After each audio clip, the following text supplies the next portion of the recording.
सबसे पहले लोकसभा में ओम ध्वनि की खबर। आज ओम बिरला को दूसरी बार अध्यक्ष चुन लिया गया है। ध्वनि मत से सदन ने इस पर मुहर लगाई। विपक्ष ने चुनाव के दौरान वोटिंग की मांग नहीं की। लोकसभा में कुछ परंपराएं टूटी तो कुछ परंपराओं का पालन भी हुआ। देखिए यह खास रिपोर्ट। मैं प्रस्ताव करता हूं कि श्री ओम बिरला जी को इस सभा के अध्यक्ष के रूप में चुना जाए। That Sri Om Birla, a member of this house, be chosen as the speaker of this house. Those in favor may say aye. Those against may say no. I think the ayes have it. The ayes have it. The motion is adopted. ध्वनि मत की सी गर्जना से हुआ 18वीं लोकसभा के speaker का चुनाव। NDA की तरफ से स्पीकर पद के उम्मीदवार ओम बिरला दोबारा अध्यक्ष चुन लिए गए। Sri Om Birla is declared elected as the speaker of this house. विपक्ष ने के सुरेश के रूप में उम्मीदवार उतारा था, लेकिन ये एक रणनीति भर साबित हुई, क्योंकि इंडिया गठबंधन ने लोकसभा अध्यक्ष के चुनाव में मत विभाजन यानी वोटिंग की मांग नहीं की। इसके बाद नए अध्यक्ष के रूप में चुने गए ओम बिरला को परंपरा के मुताबिक आसन तक पहुंचाने के लिए प्रधानमंत्री मोदी और नेता प्रतिपक्ष उनकी सीट तक पहुंचे। पहले पीएम मोदी ने ओम बिरला को हाथ मिलाकर बधाई दी, फिर राहुल की तरफ इशारा किया। राहुल आगे आए, ओम बिरला से हाथ मिलाया। उन्हें बधाई देने के बाद पीएम मोदी से हाथ मिलाया। इसके बाद प्रधानमंत्री नरेंद्र मोदी और राहुल गांधी अध्यक्ष ओम बिरला को आसन तक पहुंचाने के लिए उनके साथ चेयर की तरफ धीरे धीरे आगे बढ़े। आगे आगे ओम बिरला थे, उनके पीछे प्रधानमंत्री मोदी, उनके पीछे राहुल गांधी और फिर संसदीय कार्य मंत्री किरण रिजिजू। यानी 18वीं लोकसभा में अध्यक्ष पद के चुनाव में भले ही कुछ परंपराएं टूट गई हों, लेकिन बाकी को निभाया भी गया। ओम बिरला ने अध्यक्ष पद की कमान संभाली और उसके बाद शुरू हुआ औपचारिक रूप से सदन में बधाई देने का सिलसिला।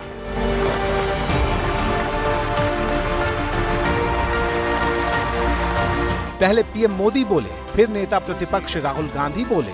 दोनों ने नए स्पीकर को शुभकामनाएं दी। पीएम मोदी ने बिरला के चुनाव को उनकी शख्सियत से जोड़ा, जमकर तारीफ की, तो राहुल गांधी ने बधाई के साथ ही नए अध्यक्ष को नसीहतें दे डाली। ये सदन का सौभाग्य है कि आप दूसरी बार इस आसन पर विराजमान हो रहे हैं। हमारे शास्त्रों में कहा गया है कि विनम्र और व्यवहार कुशल व्यक्ति सफल सहज रूप से होता है, और आपको तो उसके साथ साथ एक मीठी मीठी मुस्कान भी मिली हुई है। आपके चेहरे को ये मीठी मीठी मुस्कान पूरे सदन को भी प्रसन्न रखती है। I'd like to congratulate you on behalf of the entire opposition, on behalf of the India Alliance. Speaker sir, the question is not how efficiently the House is run. The question is how much of India's voice is being allowed to be heard in this House.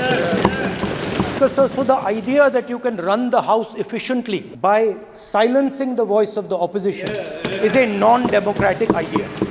You will do your duty of defending. Rahul ने साफ संदेश दे दिया कि इस बार शक्ति संतुलन की तस्वीर सदन में पहले जैसी नहीं है और विपक्ष की आवाज और भी मजबूती से उठने वाली है।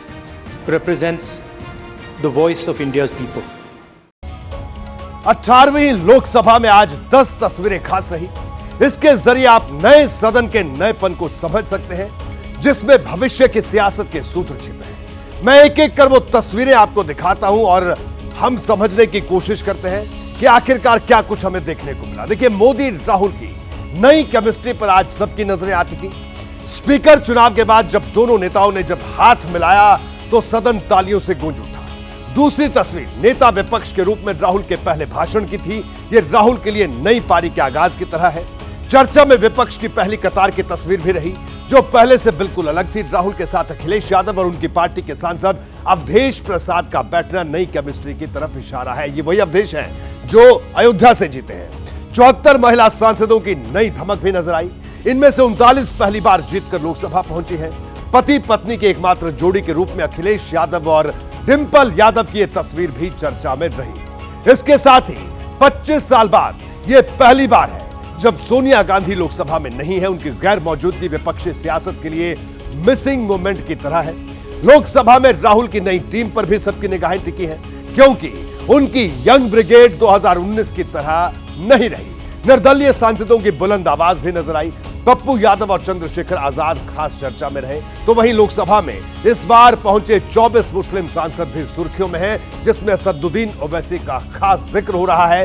इस लोकसभा में साफ तौर पर पक्ष विपक्ष के बीच संख्या का संतुलन की स्थिति अगर हम बात करें तो पहले से मजबूत विपक्ष है और किसी भी दल के ऊपर गठबंधन की धमक भी है। जैसे ही घड़ी का काटा दोपहर 2:30 पे आए, बबीता जी का दिल सास बहू साजिश के लिए मचल जाए। और ये है इनकी बहू, पूरे दिन ऑफिस की टेंशन हो जाए गॉन जब ये करें अपना फेवरेट शो फ्री टाइम पे ऑन। इनकी तरह आप भी देखिए अपना फेवरेट शो अपने टाइम पर और डाउनलोड कीजिए एबीपी लाइव ऐप अपने स्मार्ट टीवी पर।